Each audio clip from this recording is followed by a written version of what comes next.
अभी कक्षा 10वीं में पढ़ते हो और आप भी 2024 में बोर्ड एग्जाम देने वाले और आप भी सामाजिक विज्ञान पढ़ते हैं, लेकिन आपको भी सामाजिक विज्ञान में 70 नंबर पाना है, आप भी चाहते हैं आपको पूर्णांक में पूर्णांक नंबर मिले, तो इस वीडियो को ध्यान से देखना चाहिए, क्योंकि हमने पूरे किताब का 50 सबसे इंपॉर्टेंट आपके सामने मैं प्रश्न लेके आया हूँ। पूरे किताब का प्रश्न, अगर इस इतना प्रश्न तैयार कर लेते हैं तो इससे बाहर कोई भी प्रश्न क्या होगा, बोर्ड परीक्षा 2024 में आपसे नहीं पूछा जाएगा। यहाँ अगर आपको भी 70 नंबर पाना है, पूरा का पूरा नंबर पाना है, तो इस वीडियो को बिल्कुल बिना स्किप किए आपको देखना है। और जो भी प्रश्न आपको मैं बताने जा रहा हूं, उन प्रश्नों को क्या करना, आज ही आपको तैयार कर लेना, क्योंकि बिल्कुल आपके पास टाइम नहीं है। आपको इन प्रश्नों को क्या करना, अभी का अभी क्या करना है, तैयार करना है। इस वीडियो को स्टार्ट करते हैं और मोस्ट इंपॉर्टेंट प्रश्नों का सोल्यूशन आपको कराते हैं। आप देखिए, आपके सामने पहला प्रश्न दिया गया है, काफी इंपॉर्टेंट प्रश्न है। प्रश्न पूछ रहा है कि नेपोलियन की पराजय कब हुई थी। आपको बताना है कि नेपोलियन का पराजय कब हुआ था। वर्ष 1814 में हुआ था, वर्ष 1815 में हुआ था, वर्ष 1816 में हुआ था, या वर्ष 1817 में हुआ था। तो आप सभी को पता होना चाहिए कि नेपोलियन का जो पराजय हुआ था वर्ष 1815 में हुआ था। तो यहाँ पे खवाल ऑप्शन बिल्कुल करेक्ट हो जाएगा। आई होप आपको समझ में आ रहा होगा। आपके सामने देख सकते हैं मोस्ट इंपॉर्टेंट प्रश्न आपको दिया गया है, 2 नंबर का प्रश्न। प्रश्न कह रहा है कि जर्मनी के एकीकरण में मुख्य भूमिका था। आपको बताना है कि जर्मनी के एकीकरण में मुख्य भूमिका किसका था।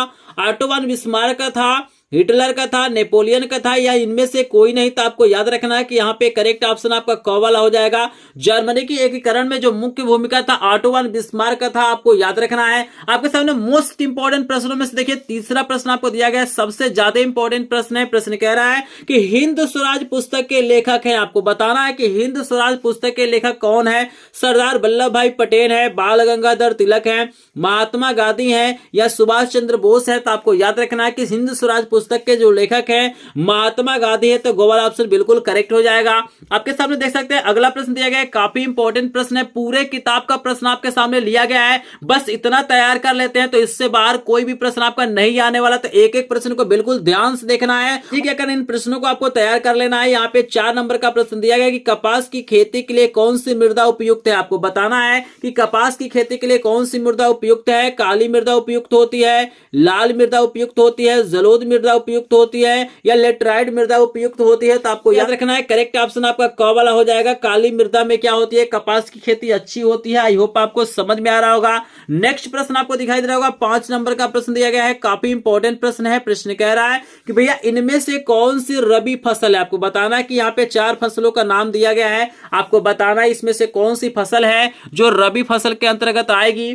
चावल है, मोटे अनाज है, चना है, या कपास है। तो आपको याद रखना है कि करेक्ट ऑप्शन आपका ग वाला हो जाएगा। जो चना होता है वो हमारा क्या होता है, रबी फसल के अंतर्गत आता है। आई होप आपको समझ में आ रहा होगा। लोगों को प्रश्न समझ में आ रहा होगा, प्लीज एक बार वीडियो को लाइक कर देंगे। चैनल पे यदि नए होंगे तो चैनल को सब्सक्राइब करेंगे, क्योंकि आपके सामने नेक्स्ट प्रश्न लेके आते हैं। तो यहाँ पे देखिए आपके सामने 6 नंबर का प्रश्न दिखाई दे रहा होगा, काफी इंपॉर्टेंट प्रश्न है। प्रश्न दिया गया है कि अंकलेश्वर किसके उत्पादन के लिए प्रसिद्ध है। तांबा के लिए प्रसिद्ध है, जस्ता के लिए प्रसिद्ध है, पेट्रोलियम के लिए प्रसिद्ध है, या यूरेनियम के लिए प्रसिद्ध है। तो आपको याद रखना है कि भाई जो अंकलेश्वर है वो पेट्रोलियम के लिए प्रसिद्ध है। तो गवाल ऑप्शन बिल्कुल करेक्ट हो जाएगा।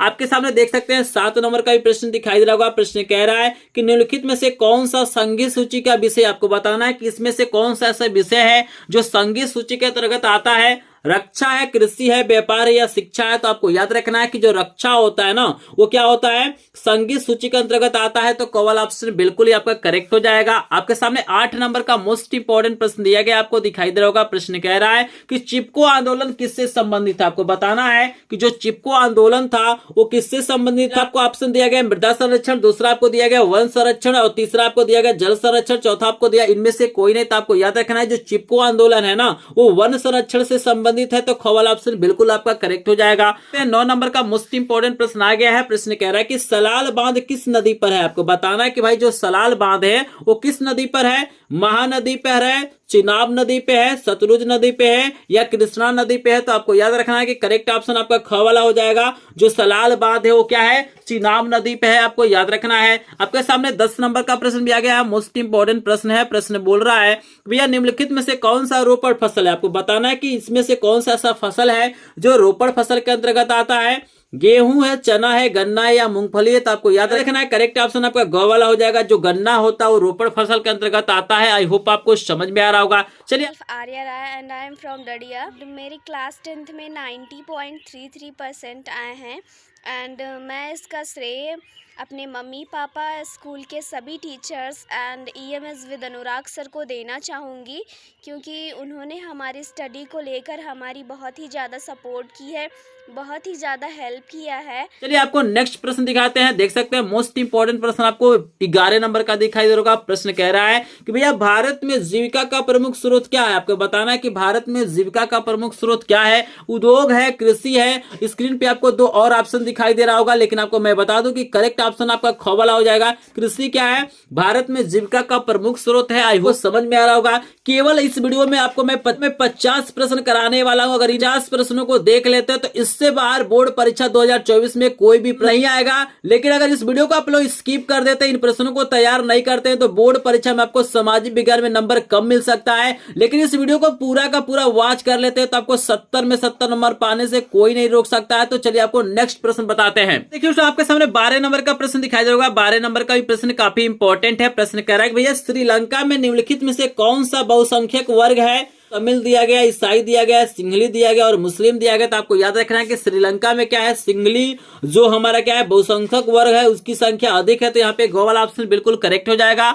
आपके सामने 13 नंबर का प्रश्न दिया गया। मोस्ट इंपोर्टेंट प्रश्न है। प्रश्न कह रहा है कि भारत में उपभोक्ता संरक्षण अधिनियम कब पारित किया गया। आपको 4 ऑप्शन दिया गया है। पहला ऑप्शन है 1982 में, दूसरा आपको दिया गया 1984 में, तीसरा आपको दिया गया 1985 में और चौथा आपको दिया गया 1986 में। तो आपको याद रखना है करेक्ट ऑप्शन आपका घ वाला हो जाएगा। 1986 में क्या किया गया था, उपभोक्ता संरक्षण अधिनियम पारित किया गया था। आपको याद रखना है। चलिए आपके सामने 14 नंबर का मोस्ट इंपोर्टेंट प्रश्न दिखाई दे रहा है। हर साल इस प्रश्न को पूछा जाता है, तो इस प्रश्न को बिल्कुल आपको याद रखना है कि महामंदी का प्रारंभ किस वर्ष हुआ था। आपको बताना है कि महामंदी का प्रारंभ कब हुआ था। 1929 में हुआ था, 1926 में हुआ था, 1924 में हुआ था या 1934 में हुआ था। तो आपको याद रखना है कि करेक्ट ऑप्शन आपका क वाला हो जाएगा। 1929 में क्या हुआ था, महामंदी का शुरुआत हुआ था। आई होप आपको समझ में आ रहा होगा। यहाँ पे 15 नंबर का प्रश्न आपको दिखाई दे रहा है। मोस्ट इंपोर्टेंट प्रश्न है। प्रश्न कह रहा है कि रेगिस्तान का जहाज किस पशु को कहा जाता है। आपको 4 ऑप्शन दिया गया है। घोड़ा को कहा जाता है, हाथी को कहा जाता है, भैंसा को कहा जाता है या ऊंट को कहा जाता है। तो आप सभी को पता है कि भाई रेगिस्तान का जहाज किसे कहते हैं, ऊंट को कहते हैं। तो घ वाला ऑप्शन बिल्कुल करेक्ट हो जाएगा। आपके सामने देख सकते हैं 16 नंबर का मोस्ट इंपोर्टेंट प्रश्न आ गया है। यहाँ पे प्रश्न कह रहा है कि भैया मानव अधिकार दिवस कब मनाया जाता है। 10 दिसंबर को मनाया जाता है, 5 सितंबर को मनाया जाता है, 14 नवंबर को मनाया जाता है या 15 अगस्त को मनाया जाता है। तो आपको याद रखना है कि मानव अधिकार जो दिवस है ना 10 दिसंबर को मनाया जाता है। तो यहाँ पे क वाला ऑप्शन बिल्कुल करेक्ट हो जाएगा। आई होप आपको समझ में आ रहा होगा। आपके सामने देख सकते हैं 17 नंबर का मोस्ट इंपोर्टेंट प्रश्न आ गया है। प्रश्न कह रहा है कि भैया भारत में सर्वाधिक बोले जाने वाली भाषा क्या है। तो यहाँ पे आपको प्रश्न दिखाई दे रहा होगा। चलिए इसका 4 ऑप्शन आपको दिखा देते हैं और सही उत्तर आपको बता देते हैं। लेकिन अभी तक आपने वीडियो को लाइक नहीं किया होगा तो वीडियो को लाइक कर देगा। चैनल पे नए हो चैनल को सब्सक्राइब करेंगे और सभी विषयों के इंपॉर्टेंट प्रश्नों का पीडीएफ नोट पाने के लिए या आप जो वीडियो देख रहे हैं इसका पीडीएफ नोट पाने के लिए जल्दी से जाइए हमारे ग्रुप को ज्वाइन करिए, जिसका लिंक आपको डिस्क्रिप्शन में दिया गया है। तो चलिए आपको ऑप्शन दिखा देते हैं। आप लोग देख सकते हैं आपको 4 ऑप्शन दिया गया। आपको हिंदी दिया गया, उर्दू दिया गया, संस्कृत दिया गया और अंग्रेजी दिया गया है। प्रश्न आपसे पूछा गया था कि भारत में बोली जाने वाली सर्वाधिक भाषा। तो आपको याद रखना है कि हिंदी क्या हो जाएगा, आपका करेक्ट ऑप्शन हो जाएगा। सबसे ज्यादा हिंदी बोला जाता है तो कॉल ऑप्शन बिल्कुल करेक्ट हो जाएगा। आपके सामने 18 नंबर का प्रश्न दिखाई रहा होगा। काफी इंपॉर्टेंट प्रश्न है। प्रश्न कह रहे भैया एक वस्तु का अधिकांशतः प्राकृतिक प्रक्रिया से उत्पादन सम्मिलित है। प्राथमिक क्षेत्रक में, द्वितीयक क्षेत्रक में, तृतीयक क्षेत्रक में या सूचना प्रौद्योगिकी में। तो आपको याद रखना है कि जो प्रश्न नंबर आपको 18 दिखाई दे रहा होगा इसका करेक्ट ऑप्शन आपका क वाला हो जाएगा। प्राथमिक क्षेत्रक आपका करेक्ट ऑप्शन है। आई होप आपको समझ में आ रहा होगा। आपके सामने 19 नंबर का प्रश्न दिखाई दे रहा होगा। मोस्ट इंपोर्टेंट प्रश्न है। प्रश्न कह रहा है कि बॉक्साइट किस धातु का अयस्क है। आपको बताना है कि जो बॉक्साइट है वो किस धातु का अयस्क है। सीसा का है, तांबा का है, जस्ता का है या एल्यूमिनियम का है। तो आपको याद रखना है कि करेक्ट ऑप्शन आपका घ वाला हो जाएगा। जो बॉक्साइट है वो एल्यूमिनियम का अयस्क है। आई होप आपको समझ में आ रहा होगा। आपके सामने 20 नंबर का मोस्ट इंपोर्टेंट प्रश्न दिखाई दे रहा होगा। इसमें आपको बताना है कि वर्तमान में विश्व का सबसे अधिक जनसंख्या वाला देश कौन सा है। मतलब प्रेजेंट टाइम में किस देश की जनसंख्या सबसे अधिक है। चीन की है, भारत की है, रूस की है या अमेरिका का है। तो आप सभी को पता है कि इसके पहले चीन नंबर 1 पे था। भारत क्या हो गया है, नंबर 1 पे आ गया है। भारत जनसंख्या क्या है, प्रेजेंट टाइम में सबसे अधिक है। तो यहाँ पे ख वाला ऑप्शन बिल्कुल करेक्ट हो जाएगा। आपके सामने 21 नंबर का प्रश्न दिखाई देगा। मोस्ट इंपोर्टेंट प्रश्न है। प्रश्न कह रहा है कि भैया प्रथम विश्व युद्ध कब प्रारंभ हुआ था। आपको बताना है कि प्रथम विश्व युद्ध कब प्रारंभ हुआ था। वर्ष 1919 में हुआ था, वर्ष 1939 में हुआ था, वर्ष 1914 में हुआ था या वर्ष 1942 में हुआ था। तो ये जो 21 नंबर का प्रश्न देख रहे हैं काफी इंपॉर्टेंट प्रश्न है। यहाँ पे आपको मैं बता देता हूं कि करेक्ट ऑप्शन आपका 1914 हो जाएगा। प्रथम क्या हुआ था, सन 1914 में प्रारंभ हुआ था, तो गो वाला ऑप्शन बिल्कुल करेक्ट हो जाएगा। आपके सामने देख सकते हैं यहाँ पे 22 नंबर का प्रश्न दिखाई दे रहा होगा। 22 नंबर का प्रश्न काफी इंपॉर्टेंट है। प्रश्न कह रहा है कि भैया असहयोग आंदोलन का मुख्य कारण क्या था। रॉलेट एक्ट था, प्रथम विश्व युद्ध था, इसके अलावा आपको दो और ऑप्शन दिखा देते हैं। तो देख सकते हैं दो और ऑप्शन आपको दिया गया, खिलाफत आंदोलन दिया और इनमें से कोई नहीं। तो आपको मैं बता दूं कि यहाँ पे असहयोग आंदोलन का जो मुख्य कारण था यहाँ पे खिलाफत आंदोलन था, तो गो वाला ऑप्शन बिल्कुल करेक्ट हो जाएगा। आई होप आपको समझ में आ रहा होगा। 23 नंबर का प्रश्न आपको दिखाई देगा, मोस्ट इंपॉर्टेंट प्रश्न है। प्रश्न कह रहा है कि दो राज्यों के बीच वस्तुओं का आदान प्रदान कहलाता है। आपको बताना है कि भाई दो राज्यों के बीच में क्या होता है, अगर वस्तुओं का आदान प्रदान होता है तो उसे क्या कहते हैं। राष्ट्रीय व्यापार कहते हैं, अंतर्राष्ट्रीय व्यापार कहते हैं, आंतरिक व्यापार कहते हैं या वस्तु विनिमय कहते हैं। तो आपको याद रखना है कि करेक्ट ऑप्शन आपका क वाला हो जाएगा। इसको हम लोग राष्ट्रीय व्यापार कहते हैं। आई होप आपको समझ में आ रहा होगा।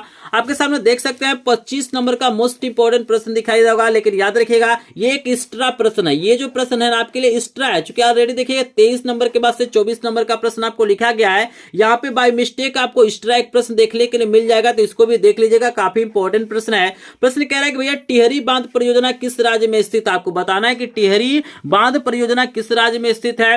पंजाब में है, गुजरात में है, उत्तराखंड में या मध्य प्रदेश में। तो आपको याद रखना है कि इसका करेक्ट ऑप्शन आपका ग वाला हो जाएगा। टिहरी बांध परियोजना क्या है, उत्तराखंड में स्थित है। आई होप आपको समझ में आ रहा होगा। यहाँ पे अब आपको 23 नंबर के बाद आपको 24 नंबर का प्रश्न दिखाई दे रहा होगा। ये प्रश्न आपके लिए एक्स्ट्रा है, इसको भी तैयार कर लीजिएगा। 24 नंबर का प्रश्न कह रहा है कि भैया सार्वजनिक और निजी क्षेत्र आधार पर विभाजित किया जाता है, रोजगार की शर्तों के आधार पे, गतिविधि के स्वभाव पर, उद्यमों के स्वामित्व पर या इनमें से कोई नहीं। तो यहाँ पे मैं बता दूं कि जो प्रश्न नंबर 24 है इसका जो करेक्ट ऑप्शन आपका हो जाएगा यहाँ पे ग वाला हो जाएगा। उद्यमों के स्वामित्व आपका करेक्ट ऑप्शन है। आई होप आपको समझ में आ रहा होगा। आपके सामने देख सकते हैं 25 नंबर का मोस्ट इंपोर्टेंट प्रश्न दिखाई दे रहा है। प्रश्न कह रहा है कि भैया निम्नलिखित में से उत्पादन का साधन है। आपको बताना है कि इसमें से कौन उत्पादन का साधन है। आपको 4 ऑप्शन दिया गया है, पूंजी दिया गया है, लाभ दिया गया है, सेवाएं दिया गया, इनमें से कोई नहीं। तो आपको याद रखना है कि जो पूंजी है ना वो क्या है, उत्पादन का साधन है। तो कॉल ऑप्शन बिल्कुल करेक्ट है। आपके सामने देख सकते हैं 26 नंबर का प्रश्न दिखाई दे रहा होगा। प्रश्न कह रहा है कि भैया निम्न में से कौन अजैविक संसाधन है। अजैविक मतलब निर्जीव से मतलब है। तो यहाँ पे इन 2 ऑप्शन के अलावा आपको 2 और ऑप्शन दिखाई दे रहा होगा, लेकिन जो पे मैं बता दूं कि करेक्ट ऑप्शन आपका क वाला हो जाएगा। जो चट्टाने होती है वो हमारी अजैविक संसाधन होती है। आई होप आपको समझ में आ रहा होगा। चलिए इसके बाद आपको 27 नंबर का प्रश्न दिखा देते हैं। 27 नंबर का आपको प्रश्न दिखाई देगा। प्रश्न कह रहा है कि फ्रांस की क्रांति हुई थी। आपको बताना है कि फ्रांस की क्रांति कब हुई थी। वर्ष 1788 में हुआ था, 1789 में हुआ था, 1790 में हुआ था या 1787 में हुआ था। तो आपको याद रखना है कि फ्रांस की क्रांति जो हुई थी वर्ष 1789 में हुई थी। तो ख वाला ऑप्शन बिल्कुल करेक्ट हो जाएगा। 28 नंबर का आपको प्रश्न दिखाई दे रहा होगा। प्रश्न कह रहा है कि यंग इटली सोसाइटी का संस्थापक कौन था। आपको बताना है कि भैया यंग इटली सोसाइटी का संस्थापक कौन था। ऑटो वन बिस्मार्क था, हिटलर था, नेपोलियन था या मेजनी था। तो आपको मैं बता दूं कि यंग इटली जो सोसाइटी था उसका जो संस्थापक था आपका यहाँ का घ वाला हो जाएगा। यहाँ पे मेजनी आपका क्या है, करेक्ट ऑप्शन है। आई होप आपको समझ में आ रहा होगा। यहाँ पे 29 नंबर का प्रश्न देख सकते हैं, काफी इंपॉर्टेंट प्रश्न है। लगातार इस प्रश्न को पूछा जाता है कि भारत छोड़ो आंदोलन किसने प्रारंभ किया था। आपको बताना है कि भारत छोड़ो जो आंदोलन चलाया गया था उसको किसने प्रारंभ किया था। सरदार वल्लभ भाई पटेल ने प्रारंभ किया था, बाल गंगाधर तिलक ने प्रारंभ किया था, महात्मा गांधी ने प्रारंभ किया था या सुभाष चंद्र बोस ने प्रारंभ किया था। तो आपको मैं बता दूं कि करेक्ट ऑप्शन आपका ग वाला हो जाएगा। भारत छोड़ो आंदोलन महात्मा गांधी ने प्रारंभ किया था। आई होप आपको समझ में आ रहा होगा। यहाँ पे देख सकते हैं 30 नंबर का मोस्ट इंपोर्टेंट प्रश्न दिखाई दे रहा होगा। प्रश्न कह रहे हैं भैया पंजाब में भूमि निम्नीकरण का मुख्य कारण क्या है। आपको बताना है कि जो में भूमि निम्नीकरण हो रहा है उसका मुख्य कारण क्या है। गहन खेती है, वनमूलन है, अधिक सिंचाई है या अति पशुचरण है। तो आपको याद रखना है कि करेक्ट ऑप्शन आपका ग वाला हो जाएगा। अधिक सिंचाई हमारा क्या है, करेक्ट ऑप्शन है। तो आपको क्या करना है, जल्द से जल्द तैयार करना है। कोशिश करना है कि इसी वीडियो में ये प्रश्न आपको तैयार हो जाए। बस बिल्कुल टाइम नहीं है। अगर इन प्रश्नों को तैयार कर लेते हैं तो इससे बाहर कोई भी प्रश्न आपके सामने नहीं आने वाला है। इसका पीडीएफ नोट भी आपको मिल जाएगा। ऑलरेडी मैंने विज्ञान का हुआ, आपका हिंदी हुआ, अंग्रेजी हुआ, सभी विषयों के मैंने इंपॉर्टेंट प्रश्नों का पीडीएफ आपको बना दिया है। तो जिस भी सब्जेक्ट में आपको प्रॉब्लम हो रहा है आप लोग चैनल पे जाके प्लेलिस्ट खोल के वहां पे अपने अनुसार क्या कर सकते हैं, वीडियो को देख सकते हैं। यहाँ पे 31 नंबर का प्रश्न देखिएगा कितना इंपॉर्टेंट आपको दिया गया है। प्रश्न कह रहा है कि भारत का सबसे बड़ा उद्योग कौन सा है। आपको 4 ऑप्शन दिया गया है। यहाँ पे पहला आपको दिया गया है सूती वस्त्र उद्योग, दूसरा आपको दिया गया लोहा एवं इस्पात उद्योग, तीसरा आपको दिया गया सीमेंट उद्योग और चौथा आपको दिया गया चीनी उद्योग। तो यहाँ पे मैं बता दूं कि करेक्ट ऑप्शन आपका हो जाएगा सूती वस्त्र उद्योग। क्या है, भारत का सबसे बड़ा उद्योग है, आपको याद रखना है। यहाँ पे 32 नंबर का प्रश्न आपको दिया गया, मोस्ट इंपॉर्टेंट प्रश्न है। प्रश्न कह रहा है कि विश्व में सर्वप्रथम मुद्रण की शुरुआत कहां हुई थी। आपको बताना है कि विश्व में सर्वप्रथम मुद्रण की शुरुआत कहां पे हुई थी। तो चलिए आपको 4 ऑप्शन दिखा देते हैं, लेकिन जो लोग वीडियो को अभी तक लाइक नहीं किए होंगे वीडियो को लाइक कर देंगे। चैनल पे यदि नए होंगे चैनल को सब्सक्राइब करेंगे, क्योंकि एकमात्र चैनल है जो बिल्कुल फ्री में आपको क्या करता है, बोर्ड एग्जाम की तैयारी कराता है। और पहली बार मैं तैयारी नहीं करा रहा हूं, पहले भी मैंने तैयारी कराया था और मेरे चैनल से पढ़ के बहुत सारे स्टूडेंटों का क्या हुआ है, 95% से ऊपर नंबर आया है। तो चलिए आपको इसका ऑप्शन दिखा देते हैं। देखिए आपको 4 ऑप्शन दिया गया है। पहला आपको दिया गया भारत, दूसरा आपको दिया गया जापान, तीसरा आपको दिया गया चीन और चौथा आपको दिया गया अमेरिका। तो यहाँ पे मैं बता दूं कि करेक्ट ऑप्शन आपका हो जाएगा ग वाला। चीन में ही क्या हुआ था, सबसे पहले मुद्रण की शुरुआत हुई थी। आई होप आपको समझ में आ रहा होगा। आपके सामने 33 नंबर का भी प्रश्न दिखाई दे रहा होगा। प्रश्न कह रहा है कि झारखंड में स्थित कोडरमा निम्नलिखित में से किस खनिज का अग्रणी उत्पादक है। आपको 4 ऑप्शन दिया गया है, बॉक्साइट दिया गया, अभ्रक दिया गया, लौह अयस्क दिया गया और तांबा दिया गया है। तो आपको याद रखना है जो कोडरमा है वो अभ्रक के लिए प्रसिद्ध है। तो यहाँ पे ख वाला ऑप्शन बिल्कुल ही करेक्ट हो जाएगा। यहाँ पे आपको 34 नंबर का प्रश्न दिखाई दे रहा होगा, मोस्ट इंपॉर्टेंट प्रश्न है। प्रश्न कह रहा है कि भैया निम्नलिखित में से कौन सा परिवहन साधन भारत में प्रमुख साधन है। यहाँ पे 4 ऑप्शन आपको दिया गया है, पाइपलाइन दिया गया है, रेल परिवहन दिया गया, सड़क परिवहन दिया गया, वायु परिवहन दिया गया। तो यहाँ पे करेक्ट ऑप्शन आपका ग वाला हो जाएगा। सड़क परिवहन क्या है, सेल्फ वन्ना भारती में 90.33% आया है, जिसका श्रेय मैं अपने माता पिता and EMS with Anurag sir को देना चाहती हूँ। Thank you. परिवहन साधन है, आपको याद रखना है। आपके सामने 35 नंबर का प्रश्न दिखाई दे रहा होगा, काफी इंपॉर्टेंट प्रश्न है। प्रश्न कह रहा है कि निम्नलिखित में से कौन सा उद्योग दूर संचार, कंप्यूटर आदि संयंत्र निर्मित करता है। तो यहाँ पे मैं बता दूं कि आपको 4 ऑप्शन दिया गया, स्टील दिया गया है, इलेक्ट्रॉनिक दिया गया है, एल्युमिनियम प्रगलन दिया गया है और सूचना प्रौद्योगिकी दिया गया है। तो इस प्रश्न में हमको थोड़ा सा कंफ्यूजन है, क्योंकि मैंने इसका उत्तर देखने की कोशिश किया, बहुत सारी किताबों में भी देखा। तो यहाँ पे मुझे 2 आंसर नजर आ रहा था। तो यहाँ पे क वाला तो आपका ऑप्शन सही नहीं होगा और ग वाला भी ऑप्शन नहीं सही होगा।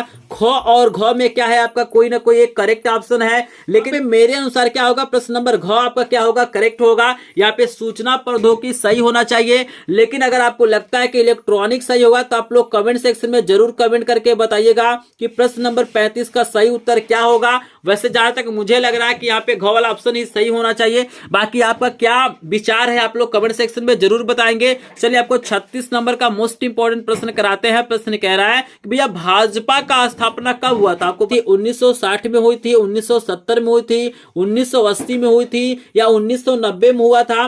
तो आपको याद रखना है कि जो प्रश्न नंबर 36 है इसका करेक्ट ऑप्शन आपका 1980 हो जाएगा। भाजपा का स्थापना सन 1980 में हुआ था, आपको याद रखना है।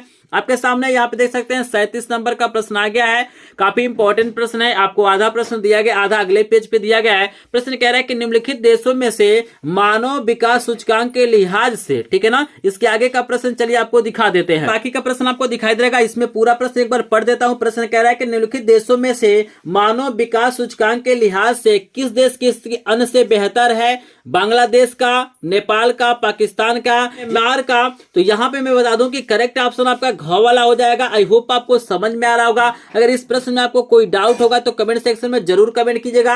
आपके सामने 38 नंबर का प्रश्न दिखाई दे रहा होगा, भैया विश्व व्यापार संगठन का मुख्यालय कहाँ पे स्थित है।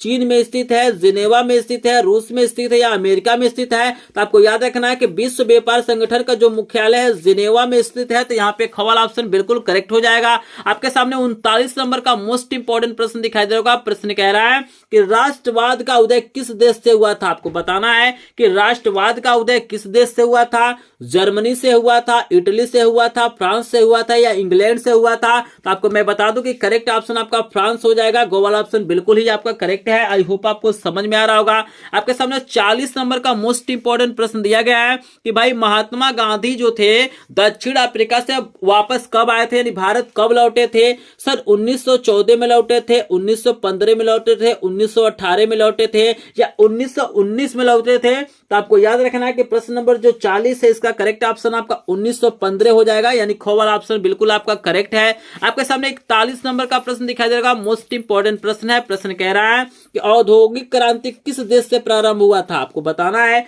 कि जो औद्योगिक क्रांति हुई थी वो किस देश से प्रारंभ हुई थी। अमेरिका से प्रारंभ हुई थी, रूस से प्रारंभ हुई थी, चीन से प्रारंभ हुई थी या इंग्लैंड से प्रारंभ हुई थी। तो यहां पे मैं बता दूं कि करेक्ट ऑप्शन आपका घ वाला हो जाएगा। औद्योगिक क्रांति क्या हुआ था, इंग्लैंड से प्रारंभ हुआ था। आई होप आपको समझ में आ रहा होगा। यहां पे देखिएगा आपके सामने 42 नंबर का ही प्रश्न दिखाई दे रहा होगा।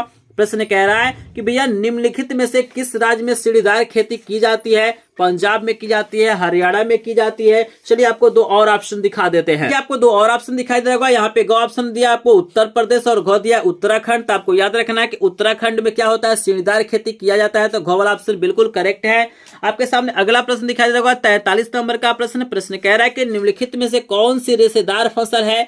जूट है, कॉफी है, जौ है या रबर है। तो आपको याद रखना है कि जो जूट होता है वो रेशेदार फसल के अंतर्गत आता है। तो क वाला ऑप्शन बिल्कुल करेक्ट है। यहाँ पे 44 नंबर का प्रश्न काफी इंपॉर्टेंट दिया गया है। प्रश्न कह रहा है कि भारतीय जनता पार्टी का मुख्य प्रेरक सिद्धांत क्या है। बहुजन समाज है, क्रांतिकारी लोकतंत्र है, संस्कृति राष्ट्रवाद है या आधुनिकता है। तो आपको याद रखना है कि भारतीय जनता पार्टी का जो मुख्य प्रेरक सिद्धांत है क्रांतिकारी लोकतंत्र है। तो यहाँ पे ख वाला ऑप्शन बिल्कुल करेक्ट हो जाएगा। आपके सामने 45 नंबर का भी प्रश्न आ गया है, काफी इंपॉर्टेंट प्रश्न है। प्रश्न कह रहा है कि भैया किसी देश के विकास को निर्धारित करने का आधार क्या है। स्वास्थ्य एवं शिक्षा स्तर है, प्रति व्यक्ति आय है, व्यक्तियों का साक्षरता स्तर है। इनमें से सभी तो आपको याद रखना है कि भाई किसी भी देश के अगर विकास को निर्धारित करना है तो ये तीनों चीजें आवश्यक है। तो यहाँ पे ग वाला ऑप्शन करेक्ट हो जाएगा। ऊपर भी आपका करेक्ट ऑप्शन है। आपके सामने 45 नंबर का देख सकते हैं मोस्ट इंपॉर्टेंट प्रश्न दिखाई दे रहा होगा। तो यहाँ पे देखिए 45 नंबर 2 बार है, तो कुछ एक्स्ट्रा प्रश्न भी देखने के लिए मिल जा रहे हैं। तो काफी अच्छी बात है कि आपको काफी अच्छे प्रश्न देखने के लिए मिल रहे हैं। जैसे देखिए यहाँ पे 45 नंबर, फिर से आपको 45 नंबर दिखाई दे रहा है, तो इसको देख लेंगे। काफी इंपॉर्टेंट प्रश्न है। प्रश्न कह रहा है कि निम्नलिखित में से संसाधन गैर परंपरागत है। आपको 4 ऑप्शन दिया गया है। कोयला दिया गया है, प्राकृतिक गैस दिया गया है, पवन ऊर्जा दिया गया है, खनिज तेल दिया गया है। तो यहाँ पे पवन ऊर्जा आपका क्या है, करेक्ट ऑप्शन है। आपके सामने 46 नंबर का प्रश्न दिया गया है, देख सकते हैं मोस्ट इंपॉर्टेंट प्रश्न है। प्रश्न कह रहे हैं भैया निम्नलिखित में से किस राज्य में लाल मिट्टी पाई जाती है। आपको 2 ऑप्शन दिखाई दे रहा है, 2 और ऑप्शन आपको दिया गया है। यहाँ पे कह रहा है गुजरात है कि उड़ीसा है। तो चलिए आपको 2 और ऑप्शन दिखा देते हैं। तो अगला ऑप्शन दिया गया है पंजाब और उत्तर प्रदेश दिया गया है। तो यहाँ पे घ वाला ऑप्शन करेक्ट है। उत्तर प्रदेश में क्या होता है, लाल मिट्टी पाया जाता है, आपको याद रखना है। इसके बाद से आपको दे रहा है प्रश्न नंबर 47 की निम्नलिखित में से कौन सा जैव संसाधन है। आपको बताना है इसमें से कौन सा जैव संसाधन मतलब यहाँ पे सजीव की बात किया जा रहा है। आपको ऑप्शन दिया गया लोहा, फिर आपको दिया गया मत्स्य उद्योग और फिर दिया गया तांबा और फिर दिया गया चट्टान। तो यहाँ पे ख वाला ऑप्शन बिल्कुल करेक्ट हो जाएगा। आपको 48 नंबर का प्रश्न दिया गया है कि उपभोक्ता सुरक्षा अधिनियम कब पारित हुआ। यहाँ पे क ऑप्शन आपको दिया गया 1990, ख आपको दिया गया 1995 और यहाँ पे जो ग दिया गया 1896 दिया गया है और घ दिया गया 1999। तो यहाँ पे मैं बता दूं प्रश्न का उत्तर क्या करना आपको मुझे कमेंट सेक्शन में कमेंट करना है। यानी 48 नंबर प्रश्न का उत्तर आप लोग मुझे कमेंट सेक्शन में बताएंगे कि कौन सा ऑप्शन सही है। ऐसा भी हो सकता है कि यहाँ पे जो ऑप्शन आपको दिया गया वो गलत भी हो सकता है। याद रखिएगा यहाँ पे जो ऑप्शन है ना वो गलत भी हो सकता है। तो ये आपको दे रहा हूं, आप लोग रिसर्च करिएगा। तो आप लोग इसको सर्च करेगा कि उपभोक्ता सुरक्षा अधिनियम कब पारित किया गया। जो ऑप्शन दिया गया उसमें से करेक्ट होगा या इसके अलावा कोई और ऑप्शन होगा। तो मैं देखना चाहूंगा कि कौन कौन कमेंट करते हैं। तो जिनको भी क्या करना है, सामाजिक विज्ञान में बढ़िया से बढ़िया नंबर पाना है, अगर आपको भी लगता है कि भाई सामाजिक विज्ञान की तैयारी आपको अच्छे से करना चाहिए तो इस प्रश्न का उत्तर जरूर आप लोग कमेंट कीजिएगा। और यहाँ पे फिलहाल आपको 49 नंबर का प्रश्न दिखाई दे रहा होगा। प्रश्न कह रहा है कि भारत में मताधिकार की आयु 21 वर्ष है, 18 वर्ष है, 20 वर्ष है या 25 वर्ष है। तो यहाँ पे करेक्ट ऑप्शन आपका ख वाला हो जाएगा। 18 वर्ष आपका करेक्ट ऑप्शन है। और 50 नंबर देखिएगा आपको प्रश्न दिया गया है कि भारत में अवशिष्ट शक्तियां किसको प्राप्त हैं। राज्य को प्राप्त है, संघ को प्राप्त है कि दोनों को प्राप्त है, इनमें से कोई नहीं। तो यह देखिए अवशिष्ट शक्तियां सिर्फ क्या है, संघ को प्राप्त है, सिर्फ केंद्र को प्राप्त होती है। तो यहाँ पे खॉल ऑप्शन बिल्कुल करेक्ट हो जाएगा। आई होप आपको 50 प्रश्न समझ में आ गया होगा। यहाँ पे 50 प्लस प्रश्न है, यहाँ पे लगभग 52 प्रश्न मैंने आपको कराया है। अगर इतना प्रश्न तैयार कर लेते हैं परीक्षा 2024 में, इससे बाहर कोई भी प्रश्न नहीं आएगा। इन्हीं में से कोई 20 प्रश्न क्या हो जाएगा, बोर्ड परीक्षा में आपसे पूछा जाएगा, तो पूरा का पूरा नंबर मिल सकता है। आई होप आपको वीडियो पसंद आया होगा। वीडियो पसंद आए तो वीडियो को लाइक कर दीजिएगा। चैनल पे नए होंगे तो चैनल को सब्सक्राइब करेंगे। जिनको भी इसका पीडीएफ चाहिए, आपको लिंक डिस्क्रिप्शन में हमारे ग्रुप को ज्वाइन कर सकते हैं। अगर आपको कोई प्रॉब्लम होता है तो स्क्रीन पे मेरा व्हाट्सएप नंबर दिखाई दे रहा है, इस पे आप लोग कांटेक्ट कर सकते हैं। वीडियो कैसा लगा कमेंट सेक्शन में जरूर बताइएगा। तो चलिए मिलता है नेक्स्ट वीडियो में।